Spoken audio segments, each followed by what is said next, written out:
The best practices for critical system isolation come down to using as much hardware isolation as you can to keep the bad things from low-integrity parts of the system away from the high-integrity parts of the system. Then add as much software-based isolation on top of that as you can. Make sure to consider more than just data value isolation, including CPU time isolation, the potential for corrupting hardware configuration, and any other form of shared resources.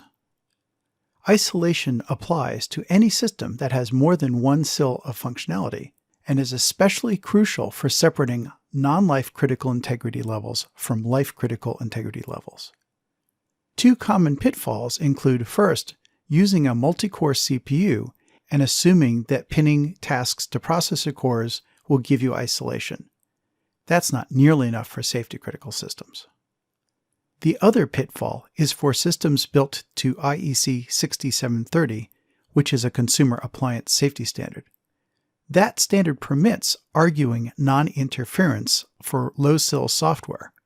However, because any change at all, even to a single line of code in the non-critical code, invalidates the isolation argument, you must recertify safety for every single software change.